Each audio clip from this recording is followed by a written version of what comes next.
그러면 오늘 또 마지막 데일리 리뷰를 봅니다.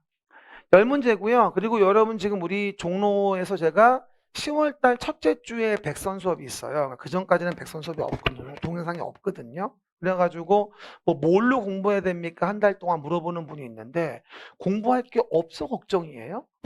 할 게 얼마나 많은데? 우리 9월 달에 이론 총정리 2주도 해야 되고요. 동영도 2번 들어가잖아요. 그러니까 충분히 공부할 거 많이 있어요.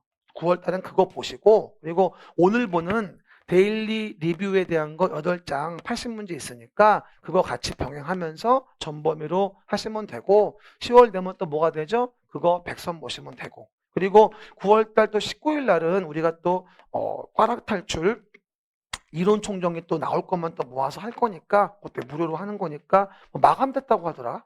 하루도 안 돼가지고 열고 끝. 그냥 열고 끝이야. 무슨 1시간 정도밖에 안 지난 건데 끝이래. 내가 그 정도였어요, 내가? 내가 뭐 아이돌도 아니고 왜 그래요, 갑자기? 네, 공짜라 그런가? 어쨌든 하게 보시고요. 그래가지고 엊그제 갔더니 우리는 왜 안 하냐고 또 뭐라 하더라고. 마감됐어요. 나도 몰라요. 이러면서 말아버렸어. 봐봐요. 그러면 1일로 8번째입니다. 첫 번째 봅시다. 도시계획 시설 관련된 거 26페이지입니다. 도시계획 시설. 그림책 26페이지입니다. 우리가 매번 설명을 드려요. 이 도시계획 시설과 관련된 부분은 상당히 중요한 내용인데 여기 봐요. 기반시설, 그 다음에 도시계획시설, 도시계획시설 사업. 3단계거든요, 사실 이게. 뭐라고요? 기반시설, 도시계획시설, 도시계획시설 사업. 그래가지고 우리가 이런 식으로 보통 이제 흘러가거든, 분위기가 이게. 그죠? 그러면 기반시설 중에서 빗물 저장 이용시설과 폐차장은 환경기초, 비폐. 알고 있죠? 계획하지 않고 할 수 있는 거기도 하고. 그 다음에 하천은 뭐가 되어집니까? 방제시설이에요. 재난 방지를 위한. 그렇죠? 그리고 도시계획시설이란 기반시설 중에서 도시관리 계획으로 결정된 시설을 얘기하고요. 도시계획 시설 사업이란 도시계획 시설을 설치, 정비, 개량하는 사업을 도시계획 시설 사업이라고 해요. 여기서 봐봐요. 여기서 기반시설을 이러면 안 돼요. 도시계획 시설로 결정이 됐으니까 사업을 하는 거예요. 도시계획시설로 결정이 안 났으면 사업할 이유가 없어요. 이거를 기반시설을 이러면 안 돼. 그 명심하셔. 됐고요. 그리고 도시계획 사업은 도시관리 계획에 의한 사업으로 도시계획 시설 사업, 도시개발 사업, 그 다음에 정비 사업. 이 세 사업을 뭐라 한다 우리가? 도시계획 사업이라고 합니다. 그리고 26페이지 오른쪽 맨 밑에 보시면 26페이지 오른쪽 맨 밑에 보시면 봐봐요. 광역시설과 관련된 부분이 보일 거예요. 그러면 광역시설은 기반시설 중 광역적인 정비체계가 필요하다. 그러면 장사시설, 도축장 같은 것도 기반시설이니까 광역시설일 수 있다. 하지만 오른쪽 맨 밑에 광역시설도 어차피 기반시설이라 도시계획시설 설치관리 규정에 따를 수 없다가 아니라 도시계획시설 설치관리 규정을 따른다고 나와요. 26페이지 뭐하죠? 오른쪽 밑에. 물론 광역도시계획이 있다면 거기에 맞춰 사업을 하겠죠. 그러면서 도시계획설의 설치관리 규정에 따르는 거고 광역도시계획이 없다면 그냥 도시계획설의 설치관리 규정에 따르면 되는 거예요. 광역시설 설치관리 규정을 따로 두는 건 아니에요. 그렇죠? 정답은 5번이죠. 오늘 문제는요. 평소에 자주 보던 문제인데 제가 답을 다른 걸로 했어요. 이렇게 나오면 좀 당황을 해요. 일반적으로. 답은 5번. 도시계획설의 설치관리 규정에 따른다. 알겠죠? 그 얘기. 그 다음에 2번. 입지규제 최소구역 관련된 부분으로 20페이지에 이제 언급이 되어집니다. 입지규제 최소구역. 그러면 입지규제 최소구역에서는 다음의 규정을 적용하지 아니할 수 있다. 그 내용을 모두 고른 것은 기억나요? 주주문건. 주주문건을 배제한다. 시작. 주주문건을 배제한다. 라고 설명을 드리게 되겠죠. 그럴 때 주택법, 그 다음에 주차장법, 문화예술진흥법, 그리고 특히나 건축법의 공개공지. 이게 새로 도입됐어요. 그래서 공개공지 관련된 것도 지금은 배제하는 거니까 현재 요 문제에서는 뭐가 되어진다? 아하, 여기 주택법, 그 다음에 문화예술진흥법, 건축법의 공개공지공간. 이거는 배제하지만 뭐는 학교환경위생정화구역의 행위 제한을 배제한단 말은 없어요. 이거는 뭐냐면 공동심의를 거쳐 완화할 수 있다는 얘기지 배제한다는 말은 아니에요. 이해갑니까? 공동심의 거쳐 완화하는 거 두 개죠. 학교환경위생정화구역과 역사문화환경보존지역. 이해갑니까? 이거는 다른 법, 학교보건법이나 문화재보호법에 의해 가지고 공동심의 완화하는 거예요. 적용 배제가 아닙니다. 한번 나와야 돼. 작년에 뭐가 나왔어? 주차장법이라는 것을 물어보는 게 바로 작년 문제였어. 주차장법의 부설 주차장 설치 기준을 적용하지 않는다. 이게 작년 문제였었거든. 두 번째 것이. 제가 나머지 내봤어. 세 가지. 답은 몇 번? 5번. 됐죠? 어떤 분이 기역, 디귿률 모두 골라. 뭐라고? 모두 골라. 요즘 스타일이야. 알았죠? 정답은 몇 번? 5번. 요즘 괜찮아요. 그 다음에 3번 봅시다. 3번은 몇 페이지? 29페이지 보시면 되겠네요. 뭐라고요? 29페이지. 왼쪽 밑에 타인 토지의 출입 규정이 보여요. 봐봐요. 타인 토지 출입. 봐요. 이거 내가 매번 얘기해요. 뭐부터 하라고? 키워드부터 잡아야 돼요. 그러면 국토계 법령상 행정청인 사업의 시행자가 어디서? 특별시에서 타인의 토지를 재료적치장으로 요거 일시 사용을 읽었냐는 거지. 그러면 29 왼쪽 밑에 보면 타인 토지의 출입에 대한 특례는 일반적인 출입인지 적극적인 출입인지. 그러면 적극적 출입이 뭐야? 재료적치장 임시통로로 일시 사용한다거나 장애물을 변경 제거한다라고 한다면 그게 적극적 출입이겠지. 이해 가십니까? 그러니까 지금 뭐야? 첫 번째, 일시 사용하려는 자는 소유자, 점유자, 관리인에게 동의를 받는 게 먼저야. 적극적 출입이니까 29페이지 왼쪽 밑에. 그런데 그 동의를 받을 수가 없었다면 행정청이 시행자라고 한다면 특별시장에게 통지만 하면 돼. 행위 아니면 다시 허가받아야 되겠지만 29 왼쪽 밑에 보이죠? 동의받을 수 없으면 행위면 통지, 비행이면 허가. 그렇죠? 그리고 내용에서 그냥 출입이면 7일 전까지 통지하면 되지만 적극적 출입일 때는 3일 전까지 통지거든. 정답은 3번이야. 이것도 한번 나와야 돼. 뭐라고요? 적극적 출입은 며칠 전? 3일 전. 왜? 시행자가 할 게 많으니까. 좀 더 나중에 알려줘도 돼. 일반적 출입은 며칠? 7일 전. 다음 3번. 그리고 점유자는 정당한 사유 없이 출입 등의 행위를 방해하거나 거부하지 못해. 이해 가십니까? 됐죠? 위반 시는 이것도 1천이나 과태료가 되겠죠? 그 얘기들. 그 다음에 타인 토지의 출입 등 행위로 인해서 손실보상을 받은 자가 있다면 그 행위자가 속한 행정청이 손실을 보상해. 뭐라고요? 행정청이 속한 행정청이 그 손실을 보상한다. 알겠습니까? 그 얘기들. 절대 손실을 입힌 자의 보상이 아니지. 그건 최저임금 받는 직원에 불과해. 알겠습니까? 전 이번 시험에 타인 토지의 출입 규정 한번 가능성이 있어 보여요. 근데 이거 나올 때 꼭 뭐를 보라고요? 누가 시행자인지, 어디서 하는 건지, 어떤 행위 하는지. 이거 사안포 수업이 안 되면 절대 못 풀어요, 이거. 그렇죠? 키워드 잡으면서 사안을 녹여내야 됩니다. 됐습니까? 그 정도. 답은 3번. 그 다음에 보시면 네 번째 봅시다. 도시개발법의 개발계획입니다. 39페이지. 도시개발법의 개발계획 39페이지입니다. 요번에 저는 39페이지에 이 개발계획 쪽은 뭐가 나와도 나와야 돼요. 39 왼쪽 맨 위에 개발계획의 수립 기준은 누가 작성? 작성 기준은 누가 정해? 국토교통부 장관이. 어느 법에 어디를 가나 계획의 작성 기준 등은 국장이 정하죠. 그 다음에 39 왼쪽에 있는 건데 주의할 게 도시개발구역에 포함되는 뭐가?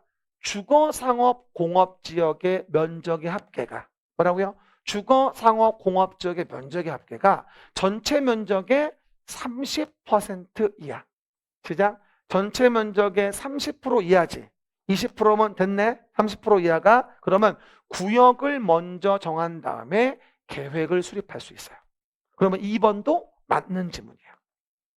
됐죠? 그 다음에 세 번째, 왼쪽 맨 밑에 임대주택 건설계획 등 세입자의 주거생활 안정대책이라고 나와 있죠. 이건 세입자 보호를 위해서 봐봐. 그 개발계획의 내용 중에서 구역을 정한 다음에 나중에 개발계획에 포함시킬 수 있어. 39 왼쪽 맨 밑에. 그러니까 39 왼쪽 맨 밑에 내용을 물어보는 건지 39 왼쪽 맨 위에 아예 구역을 먼저 정하는 걸 물어보는 건지 이걸 구분을 해야 돼요. 되었습니까? 그러면 요거는 내용 물어보면 맞는 얘기죠. 그리고 39 왼쪽 맨 위에 보면 330만 제곱미터 시작 330만 제곱미터 이상이 되어진다라고 한다면 주거 개발 계획 만들 때 주거, 생산, 교육, 유통, 위락의 기능이 서로 조화를 이루도록 노력해야 한다. 330만 이상이라고 한다면 제가 설명을 드렸어요. 300만이 아니고 답은 4번. 그리고 지정권자는 환지 방식으로 개발계획이라는 걸 수립하려면 시행자가 누구면 국가나 지자체이면 이런 동의는 받을 필요가 없다고 했어. 그러면 국가가 시행자니까 3분의 2, 2분의 1 동의는 필요 없겠지. 요거 작년도에 또 나왔어. 그렇죠? 요즘에 잘 나와 이거 아주. 제가 오늘 개발계획에서요 꼭 다뤄줘야 돼 여러분이 알아야 할 질문을 모아놨어요. 그래서 진짜 이거 전체로 백선을 보는 건 여러분 좋지만 백선의 단점이 뭔지 알아요? 너무 호흡이 길어요. 그러니까 국토계획법 30개 보고 개발법 15개 보고 정비법 15개 보기 때문에 이걸 혼자 자습하려면 너무 숨이 긴 거야. 지쳐. 근데 이거 장점은 뭐죠? 10개만 골라서 전체를 보는 것이기 때문에 한 번 돌리고 1회, 한 번 돌리고 2회. 이러면 훨씬 더 끊어가는 맛이 있거든요. 덜 지루해요, 이게. 그래서 저는 개인적으로 백선도 좋은데 공부 안 되고 힘들 때는 긴 호흡 말고 짧은 호흡으로. 그렇죠? 이거 하나 골라가지고 아무거나 골라서 추첨하듯이 하루 전범위 보고 다음에 한 번 더 보고 괜찮은 것 같아요. 그것도 많이 활용하세요. 그렇죠? 그 얘기. 5번 볼게요. 이 문제도 좋아요. 청산금은 46페이지 왼쪽 위부터 봐봐요. 46페이지 왼쪽 위부터 봅시다. 그럼 제가 저번 시간에 감가보상금이라는 거에 대해서 제가 설명을 잠깐 드렸었어요. 46페이지 오른쪽 맨 위에서 감가보상금 적으라고 했죠. 46 오른쪽 맨 위에. 일로 와봐요. 재판 봅시다. 만약에 이렇게 사업이 이루어지기 전에 이런 식으로 여러 필지의 토지들이 있었어요. 땅값이 비싸서 수용은 못해요. 그럼 뭐가 되죠? 사업 후에 같은 가치의 토지로 바꿔주는 방식으로 사업을 시행해요. 이걸 뭐라 그래요? 우리가 환지 방식이라고 해요. 그러면 환지 방식으로 사업이 시행된다면 당연히 환지 계획을 만들게 되는데 이만큼의 토지를 사업이 끝나고 나면 이만큼만 줘도 같은 가치야. 이걸 전제로 환지 계획을 만드는 거예요. 그러면 종전 토지가액의 총액이라는 것과 사업 후의 토지가액의 총액을 비교해 본다면 똑같아야 맞는 거야. 더 올라간 건 뭐라고 안 하는데 똑같지 않고 되려 줄어들었어. 평가를 해봤더니 그러면 소유자 임차권자들이 승질낼까 화날까? 승질나지. 그래서 이거에 대한 부분에 총액이 줄었으면 그에 대한 줄은 금액에 대한 걸 우리는 감가보상금이라고 하고 이걸 행정청인자가 시행자라고 한다면 감가보상금을 종전토지의 소유자나 임차권자에게 지급하라고 합니다. 이게 감가보상금이에요. 그럼 봐봐. 만약에 봐봐. 이게 600이었잖아. 종전토지가. 그러면 600에 대해서 50% 주면 같은 가치였다. 환지계획 만들었지. 그러면 300을 주면 되는 건데 만약에 200을 줬어. 그럼 어떻게 돼? 마이너스 100이 난 거잖아. 이건 뭐야? 이 자체는 청산금이야. 그치? 그런데 600에 대해서 300을 주는 게 같은 가치라 전제한 노란색. 이해가요? 그 자체가 잘못됐어. 금액이 줄었어. 이건 청산금과 별도로 감가부상금을 지급해줘야 돼요. 이해갑니까? 감가부상금은 뭐야? 토지 자체의 증환지 감환지 문제가 아니라 노란색 자체가 잘못된 거야. 처음에 설정 자체가. 600을 300을 주면 같은 가치를 설정한 그 자체가 문제인 거야. 청산금은 300 줄 거를 200을 준 거에 대해 100은 청산금을 주는 거고. 내 말 이해돼요? 그러면 행정청인 시행자 일단만 이렇고 비행정청인 시행자 가면 민사간의 계약이라 이거는 감가부상한 문제가 안 생깁니다. 행정청인 시행자일 때만이에요. 그럼 청산금과는 별도다 이 얘기인 거야. 그럼 읽어볼게요. 여기 1번. 청산금 문제입니다. 옳은 거라고 나와요. 1번. 행정청인 시행자가 도시개발 사업의 시행으로 토지가액의 총액이 사업 시행 전에 토지가액 총액보다 줄어들었다는 게 포인트예요. 그럼 이런 경우 그 차액에 해당하는 금전을 종전 토지 소유자, 임차권자에게 지급하는 것을 말한다. 이건 청산금이 아니야. 감가부상금이야. 하지만 굉장히 그럴듯하지. 됐습니까? 이건 감가부상금입니다. 청산금 아니에요. 두 번째, 환지를 정하지 아니한 토지에 대한 청산금 47 가운데 맨 밑에. 47 가운데 맨 밑에. 그러면 환지를 정하지 아니한 토지에 대한 청산금은 환지 처분 전이라도 청산금을 교부할 수 있습니다. 그 전에 결정하여 교부할 수 있다. 답은 그래서 2번입니다. 됐죠? 그리고 청산금은 이자를 붙이더라도 분할징수 교부할 수는 없다? 있다니까. 오른쪽 맨 밑에 47 하단. 그리고 청산금을 받을 자가 청산금을 받을 수 없어도 공탁할 수는 없다? 그럼 어쩌라고? 날려 하늘로? 뭐라고요? 있어. 그리고 청산금을 받을 권리나 징수할 권리는 소멸시효 몇 년? 5년간 행사하지 않으면 시효로 소멸합니다.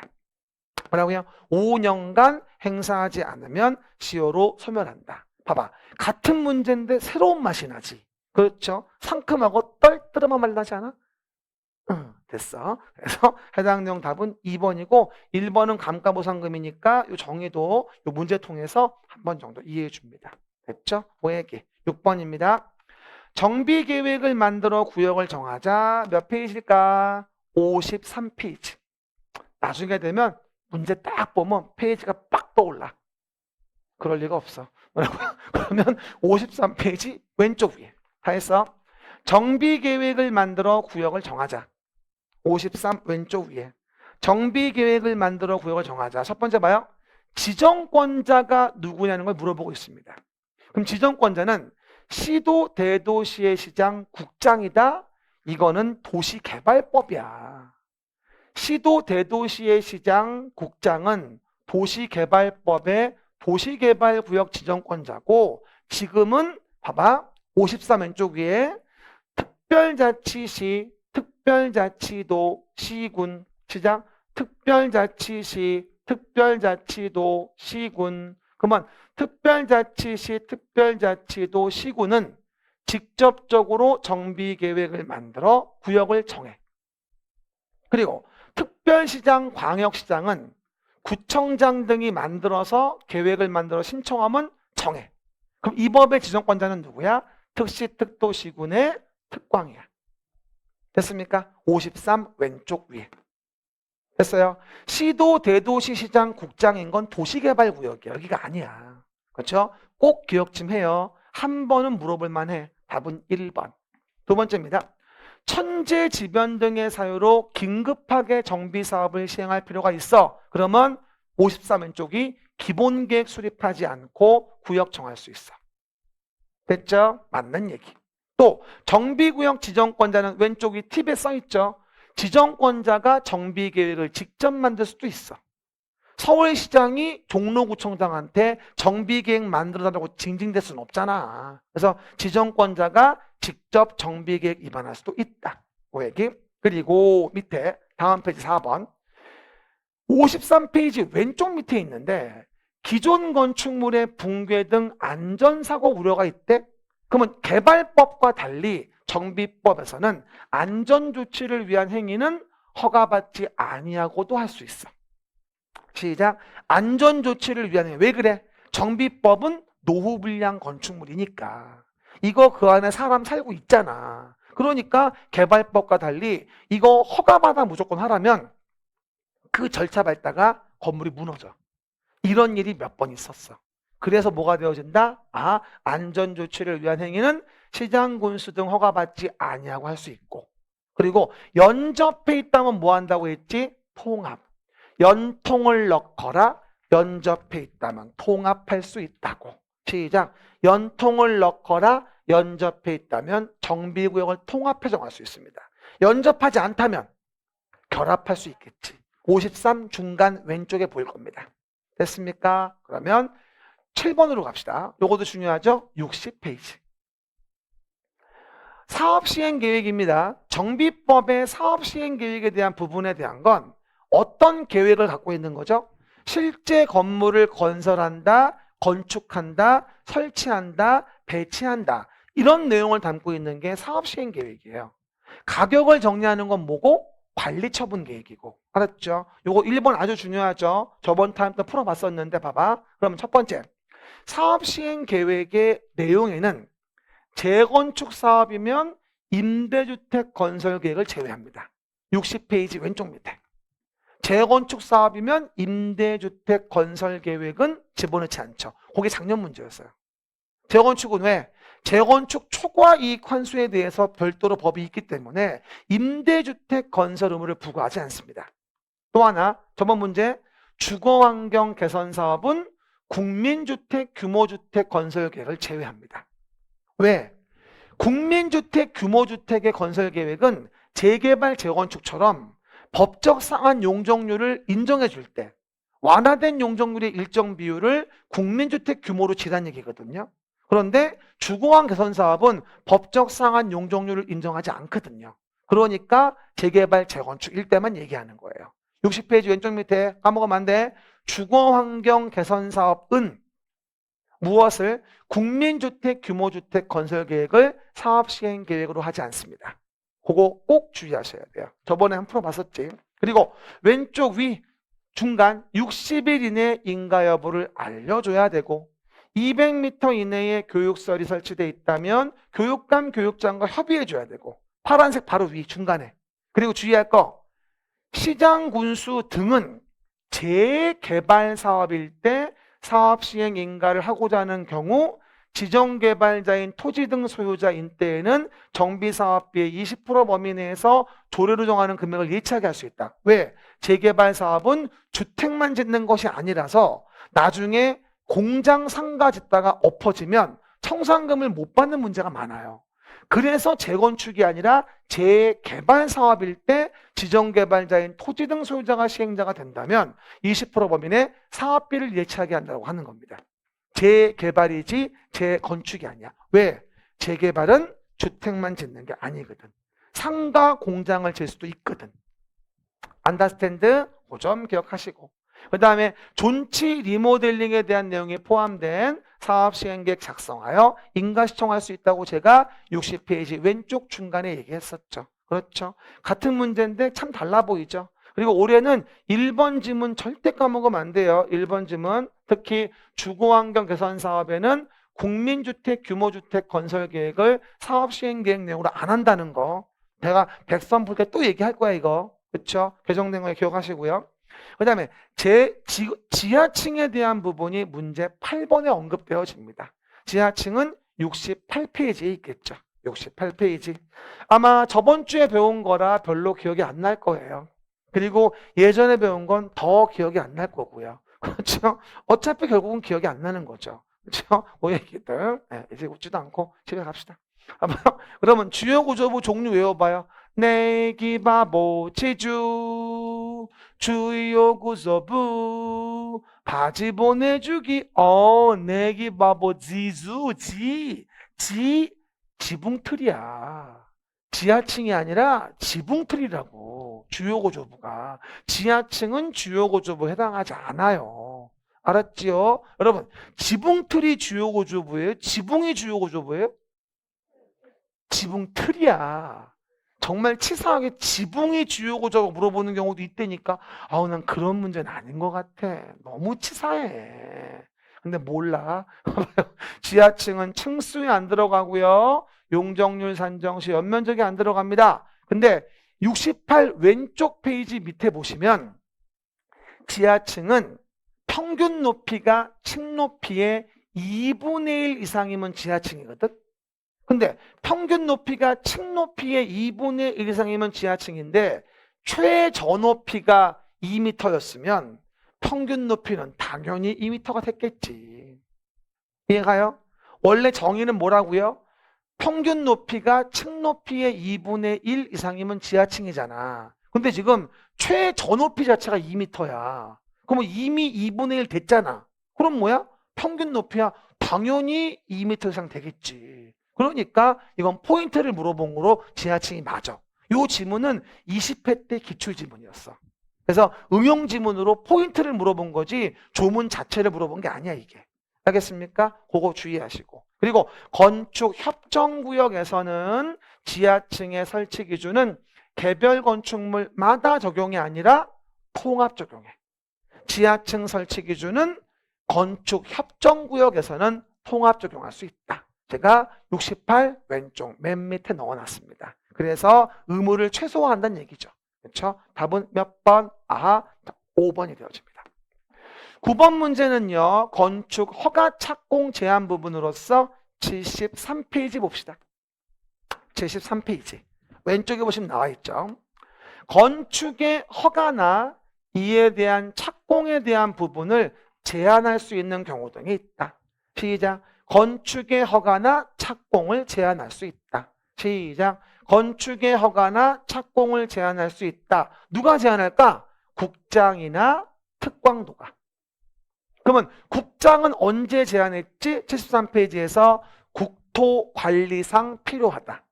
주무부 장관이 요청을 했다. 그러면 허가권자의 허가나 착공을 제한할 수 있다. 허가받은 자의 착공을. 하만 그럴 때 주의할 건 특광도가 제한할 수도 있죠. 봐봐. 경기도는 시군의 허가권을, 서울특별시는 구청장의 허가권을 제한할 수 있어요. 그러면 그 제안을 특강도가 했을 때 국장에게 그 내용을 봐봐. 즉시 보고해주고. 써져 있죠, 그림책에. 제한 내용이 과도하다고 인정된다면 해제를 명할 수 있다고 되어 있을 겁니다. 그리고 제한 기간은 몇 년? 2년이고 연장은 1년이라고 했습니다. 그런데 9번 문제 보시면 1번.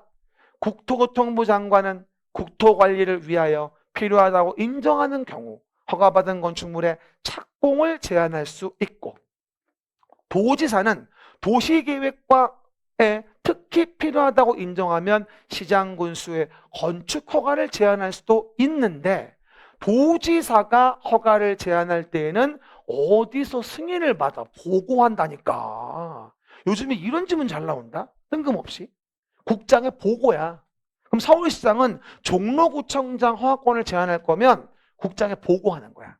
그럼 국장은 제한 내용이 과도하다고 인정된다면 해제를 명할 수 있는 거야. 근데 국장이 직접 해제할 수 있다? 이래도 안 돼. 그것도 주의하셔야 돼. 그래서 응용지문들 주의하시면 답은 3번. 평소에 보던 답이 아니지. 그렇게 나온다고 10대 시험은. 답은 3번. 그리고 4번에서 건축 허가 착공을 제한하려고 한다. 써있죠. 주민의 의견 청취 후 건축위원회 심의를 거쳐라. 73 왼쪽 중간에 제목에 써있을 거야.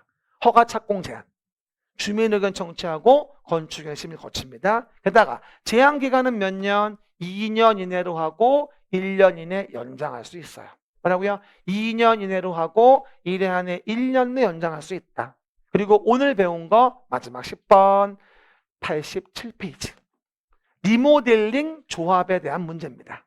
87 가운데 맨 밑에 뭐 좀 물어봐요. 주택조합의 종류는 지직리, 지역, 직장, 리모델링. 뭐라고요? 지역, 직장, 리모델링. 지직리죠. 그럴 때 오해하지 말 건 공동주택이 리모델링 주택조합이 리모델링을 하려는 경우에는 다음에 동의를 얻어서 시장군수 구청장에게 허가, 이건 조합을 만든다는 거야? 허가 받는다는 거야? 허가 받는다는 거야. 그러니까 조합이 아니니까 허가 받는 거라. 전체를 리모델링하면 전체 구분 소유자 의결권 75%, 각동별 구분소유자 결권 50% 동의받아야 되고 그 동을 리모델링 한다면 그 동의 75%. 그렇죠? 이 문제 나올 때 자꾸 조합을 인가받는 거로 오해해서 5번 답하시면 안 돼. 이건 조합이 아니라 허가받을 때 동의를 얘기하는 거야. 정답은 4번인 거야. 아셨죠? 리모델링 조합 나오면 조합 만들 때 동의인지 허가받는 동의인지를 잘 구분해서 내용을 보셔라. 오늘 배웠던 내용이었었죠. 됐습니다. 이래서 우리 7, 8월 달 이론 정리하면서 예상 문제 보는 시간은 마무리가 됐습니다. 이제 종강을 하고요. 이제 다음부터는 이제 이론 총정리해서 2주 정도 다시 한번 전체적으로 쫙쫙 보면서 말씀드릴 거예요. 그렇죠? 수고하셨고요. 시험 얼마 안 남았으니까 건강 조심하시면서 최선을 다하세요. 할 수 있어요. 됐습니다. 수고하셨습니다.